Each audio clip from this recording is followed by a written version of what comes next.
ভাইরে ভাই, এই মেয়েটা হাতের ইশারের মাধ্যমে সেখানকার মানুষদেরকে মারতেছিল।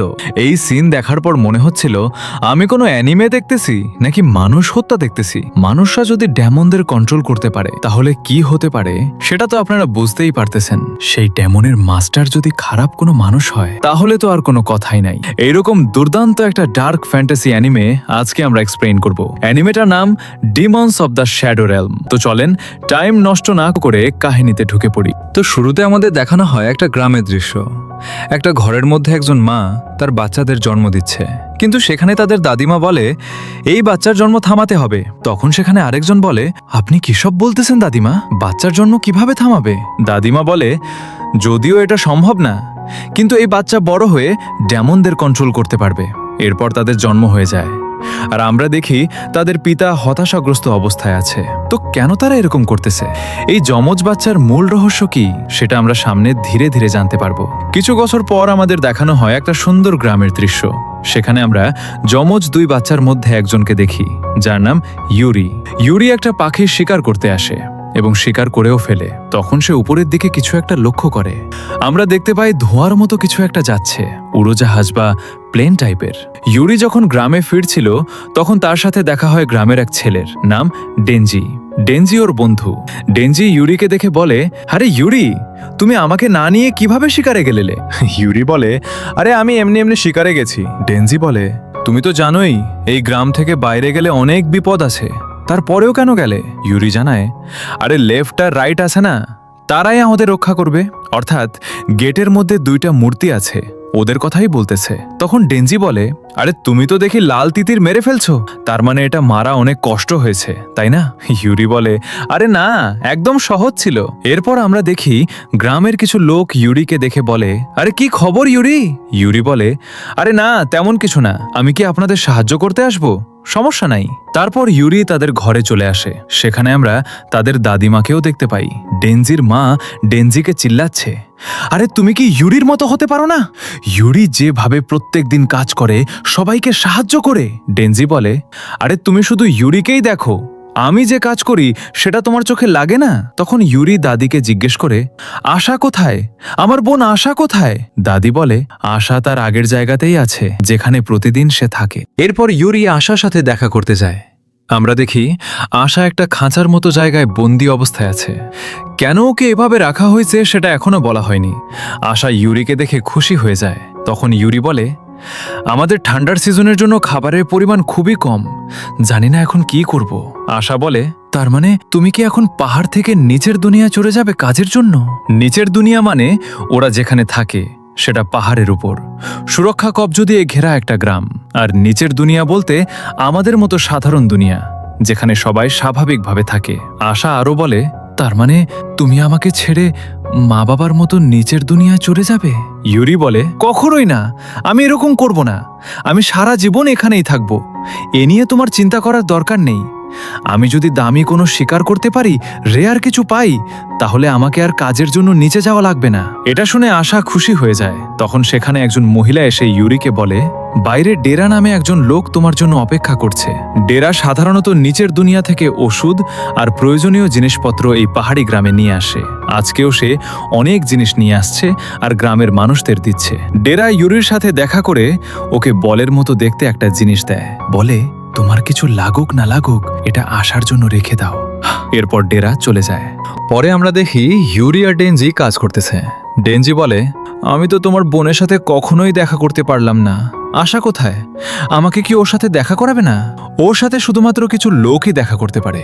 ইউরি মজা করে বলে, তোমার মতো গাধা আশার সাথে কখনোই দেখা করতে পারবে না। ডেনজি বলে, শুনছি নিচের দুনিয়ায় যে যায় সে নাকি আর কখনোই এই পাহাড়ে ফিরে আসতে পারে না। ইউরি বলে, আমি এ বিষয়ে কিছু জানি না, কিন্তু আমি ডিসাইড করেছি আমি পুরো জীবন এই গ্রামেই থাকবো। ডেনজি মজা করে বলে, তোমার যদি ভয় লাগে তাহলে আমাকে নিতে পারো, ভয় পাবা না। ইউরি হেসে বলে, আরে তুমি নিজেই তো কুকুর দেখে ভয় পাও, তোমাকে সাথে নিয়ে কি হবে? তখন হঠাৎ তারা দুজনেই একটা শব্দ শুনতে পায়। তাদের কাছে কিসের একটা আওয়াজ আসতেছে। আকাশে তাকিয়ে দেখে একটা বিমান বা হেলিকপ্টার উপর দিয়ে যাচ্ছে। ওরা ভাবে, এটা কি ড্রাগন? ড্রাগন উপর দিয়ে যাচ্ছে? ডেনজি বলে, এই আওয়াজ তো আমরা প্রতিদিনই শুনি, কিন্তু আজকের আওয়াজটা একটু অন্যরকম লাগতেছে। মনে হয় কোনো বিশাল ড্রাগন যাচ্ছে। আচ্ছা ইউরি, তুমি কি কখনো এই ড্রাগনকে দেখেছো? ইউরি বলে, আমি বুঝতে পারি না এটা ড্রাগন নাকি অন্য কিছু, কিন্তু এই আওয়াজ আমি প্রতিদিন শুনি যখন শিকার করতে পাহাড়ের জঙ্গলে যাই। এরপর আমরা দেখি কেউ একজন অদ্ভুত শক্তি ব্যবহার করে, আর সাথে সাথে পুরো গ্রামের সুরক্ষা কবজ ভেঙে যায়। মানে গ্রামটা এখন পুরা খোলা, কোনো প্রোটেকশন নাই। তখন ডেরা নামের সেই লোকটা কিছু একটা ফিল করে, উপরে তাকিয়ে দেখে, আর ইউরিয়া ডেনজিও উপরে তাকায়। এতদিন ওরা প্লেনটাকে ঝাপসা দেখত সুরক্ষা কবজের কারণে, কিন্তু কবজ ভেঙে যাওয়ার পর এখন সবকিছু একদম ক্লিয়ার। ওরা অবাক হয়ে বলে, এটাটা এত বড়, এটা কি ড্রাগন? ড্রাগন এত বিশাল হয় কিভাবে? ওরা নিচের দুনিয়া সম্পর্কে কিছুই জানে না, তাই প্লেনকে ড্রাগন ভাবতেছে। সেখানে শুধু প্লেন না, হেলিকপ্টারও চলে আসে। গ্রামবাসী সবাই আকাশের দিকে হাঁ করে তাকায় আছে, তারা জীবনে প্রথম এসব দেখতেছে। কিন্তু হঠাৎ করেই একজন গ্রামবাসীকে মিলিটারি আর্মিরা অ্যাটাক করে। তখন আমরা বুঝতে পারি এই গ্রামে মিলিটারি হামলা করছে। ওরা গ্রামের সবাইকে টার্গেট করতেছে। দাদিমার কাছে কিছু লোক দৌড়ে আসে এবং বলে, দাদিমা, এসব কি হচ্ছে? এখানে হচ্ছেটা কি? দাদিমা বলে, মনে হচ্ছে গ্রামের সুরক্ষা কবজ খুলে গেছে, যার কারণে নিচের দুনিয়ার মিলিটারিরা আক্রমণ করতেছে। দাদিমা আরও বলে, আমার মনে হয় ওরা ইউরোর জন্য আসছে। ওরা ইউরোকে নিয়ে যেতে চায়। জলদি, যত দ্রুত সম্ভব ইউরোকে আমার কাছে নিয়ে আসো, ওকে এখনই লুকাতে হবে। অন্যদিকে আমরা দেখি আর্মিরা গ্রামের প্রায় সবাইকেই শেষ করে দিছে। ইউরিয়া ডেনজি এইসব দেখে কিছুই বুঝতেছে না, এখানে হচ্ছেটা কি? কারা আমাদের গ্রামবাসীকে এভাবে মারতেছে? ওরা দৌড়ে ঘরের দিকে যাচ্ছিল। রাস্তায় দুইজন আর্মির সামনে পড়ে যায়, কিন্তু ইউরি তীর মেরে ওদের থামায় দেয়। তখন ইউরি আর ডেনজি দৌড়ে সেই গেটের কাছে যায় যেখানে লেফট আর রাইট নামে দুইটা মূর্তি আছে। ইউরি বলে, আমাদের এখান থেকে শর্টকাটে ঘরে যেতে হবে। ডেনজি অবাক হয়ে বলে, শর্টকাট? এটা কিভাবে সম্ভব? ইউরি বলে, এই গেটের লেফট রাইটের পাশে একটা গোপন সুড়ঙ্গ আছে, এটা দিয়ে সোজা আমাদের ঘরের বেসমেন্টে যাওয়া যায়। ওরা সেই গুহার মতো সুড়ঙ্গ দিয়ে বের হওয়ার চেষ্টা করে। অন্যদিকে তখনই এন্ট্রি নেয় একটা হুডি পরা মেয়ে। আর ভাই রে ভাই, এই মেয়েটা হাতের ইশারাতেই সবাইকে শেষ করে দিচ্ছে। সিনটা দেখতে ব্রুটাল, কিন্তু এই এপিসোডের সবচেয়ে পাওয়ারফুল সিন এটাই। ও যেভাবে মারতেছে মনে হচ্ছে মানুষ না মশা মারতেছে। তখন সেখানে এক মা তার বাচ্চা নিয়েছিল। মেয়েটা মাকে সেখানেই মেরে ফেলে, কিন্তু বাচ্চাটার কোনো ক্ষতি করে না। বাচ্চাটা ভয়ে কাঁপতেছিল। তখন মেয়েটা বলে, তোমার ভয় পাওয়ার দরকার নেই, তোমার কিছু হবে না। এখানেই আমরা ওর নাম জানতে পারি, গোবি। গোবি তারপর কাউকে ফোন করে বলে, এই এরিয়াটা এখন আমার কন্ট্রোলে, তুমি চাইলে সৈন্য পাঠাতে পারো। অন্যদিকে ডেরা একাই পুরা মিলিটারি স্কোয়াডকে শেষ করে দিছে। সেও ফোন করে বলে, আমার আসতে একটু দেরি হবে, লোকেশন চেঞ্জ করো, এখানে মিলিটারি অ্যাটাক হয়েছে। অন্যদিকে আমরা দেখি আরেকটা অচেনা মেয়ে ইউরির দাদিকে টেনে হিঁচড়ে আশার কাছে নিয়ে আসে। ও অদ্ভুত একটা শক্তি ব্যবহার করে আশার খাঁচার দরজা ভেঙে ফেলে, আর সেখানেই আশাকে মেরে ফেলে। ঠিক সেই মুহূর্তে ইউরি ছুটে চলে আসে। সামনে আশাকে ওই অবস্থায় দেখে ও একদম পাথর হয়ে যায়, চিৎকার করে বলে, আশা! তখন ওই অচেনা মেয়েটা হেসে বলে, হ্যাঁ ভাই বলো, আমি তো আশা। ইউরি এটা শুনে পুরা শকড হয়ে যায়।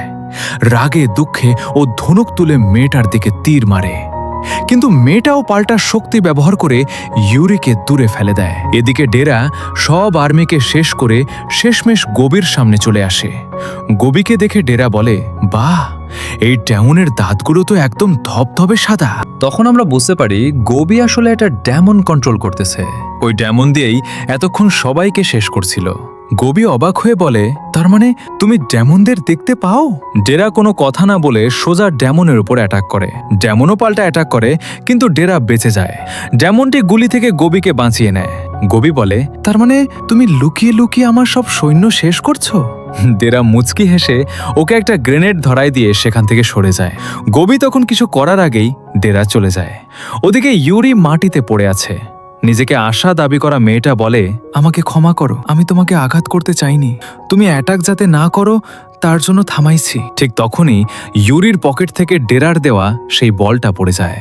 বলটা গড়িয়ে আসার রক্তের কাছে যেতেই অদ্ভুত কিছু একটা বের হয়ে ওই মেয়েটাকে আটকে ফেলে। দাদিমা ডেরাকে দেখে দূর থেকে চিৎকার করে বলে, ডেরা, দ্রুত ইউরিকে নিয়ে এখান থেকে পালাও। ডেরা ও ইউরিকে কাঁধে তুলে নিয়ে সেখান থেকে পালিয়ে যায়। আর দাদিমা শেষবারের মতো চিৎকার করে, যাই হোক না কেন, ইউরিকে ওদের হাতে পড়তে দিও না, কখনোই না।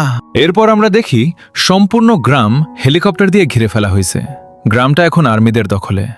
ঠিক তখনই ডেরা আর ইউরি সেই গোপন সুড়ঙ্গ দিয়ে বাইরে বের হয়ে আসে। ডেরা ইউরিকে বলে, আমাদের এখনই পালাতে হবে, 1 সেকেন্ডও দেরি করা যাবে না। কিন্তু ইউরি কিছুই বুঝতেছে না। ও বলে, আমাকে সব খুলে বলো ডেরা, হচ্ছেটা কি? কেন সবাই আমাদের মারতে চাইতেছে? হেলিকপ্টারগুলো ওদের দেখে ফেলে। ডেরা পাইলটকে শুট করার চেষ্টা করে, কিন্তু মিস হয়ে যায়। ইউরির ভাবতে থাকে, আশার লাশকে মনে করে যে সে তার নিজের সামনে আশাকে মরতে দেখেছে, সেখানে আশার লাশ পড়ে আছে। এই দৃশ্য দেখে ইউরি একদম ভেঙে পড়ে। কাঁদতে কাঁদতে বলে, এটা কিভাবে হলো? আমার জন্যই কি সব হইল? আর ওই মেয়েটা কে ছিল যে নিজেকে আশা বলল? ডেরা সময় নষ্ট না করে পকেট থেকে একটা লকেট বের করে ইউরির হাতে দিয়ে বলে, এই লকেটটা লেফট আর রাইট, ওই 2 মূর্তির মাঝখানে একটা চাবির জায়গা আছে, ওখানে এটা রাখতে হবে এখনই। ইউরি অবাক হয়ে বলে, লেফট রাইট লকেট? আমি কিছুই বুঝতেছি না ডেরা, কি হচ্ছে এখানে? ডেরা ধমক দিয়ে বলে, এখন এক্সপ্লেন করার টাইম নাই ইউরি, যা বলতেছি করো। ইউরি লকেটটা নিয়ে সেখানে যায় দেয়। ওদিকে হেলিকপ্টারের সৈন্যরা বলে, ছেলেটাকে জীবিত ধরতে হবে, ওকে মারা যাবে না, ওর সাথে যে লোকটা আছে ওকে শুট করো। ইউরি দৌড়ে লকেটটা নির্দিষ্ট জায়গায় বসায় দেয়। ঠিক তখনই ডেরা এসে ইউরির মুখে মাটিতে একটা আঘাত মারে। ইউরির রক্ত গড়িয়ে পড়ে লকেটের উপর, আর রক্ত পড়ার সাথে সাথেই পুরো জায়গা কাঁপতে থাকে। লেফট আর রাইটের মূর্তি দুইটা থেকে অদ্ভুত আলো বের হতে থাকে। হঠাৎ করে কিছু একটা হেলিকপ্টারের উপর ঝাঁপায় পড়ে, আর হেলিকপ্টারগুলোকে ধ্বংস করতে তাকে, হ্যাঁ ভাই, লেফট আর রাইট আসলে কোনো সাধারণ মূর্তি ছিল না, ওরা ছিল 2টা ডেমন। একটা মেল ডেমন আর একটা ফিমেল ডেমন, আর ওদের মাস্টার ইউরি। ইউরির রক্তের কারণেই ডেমন 2টা জেগে উঠছে। এখন ওরা শুধু ইউরির আদেশ মানবে। উপর থেকে এই তাণ্ডব দেখে গেবি রাগে ফেটে পড়ে, আমার হেলিকপ্টারগুলো শেষ করে দিল, আমি এখন বাড়ি যাব কিভাবে? এবং বলে, এই ডেমনগুলো কার? এখানে কে ডেমন নিয়ে আসলো? লেফট আর রাইট তখন তাদের আসল রূপে দাঁড়ায় আছে, আর ইউরি হতবাক হয়ে তাকায় আছে ওদের দিকে। ফিসফিস করে বলে, এরাই কি তাহলে ডেমন? আর এখানেই প্রথম এপিসোড শেষ হয়ে যায় ভাই। তো বন্ধুরা, এই ছিল আজকের এক্সপ্লেনেশন ভিডিও। নেক্সট পার্ট আমি খুব দ্রুতই নিয়ে আসবো। আর চ্যানেলে নতুন হয়ে থাকলে সাবস্ক্রাইব করতে ভুলবেন না। ভিডিওটা ভালো লাগলে একটা লাইক দিয়ে যাবেন। তো আজকে এই পর্যন্তই, দেখা হবে নেক্সট এপিসোডে। Tata, bye bye.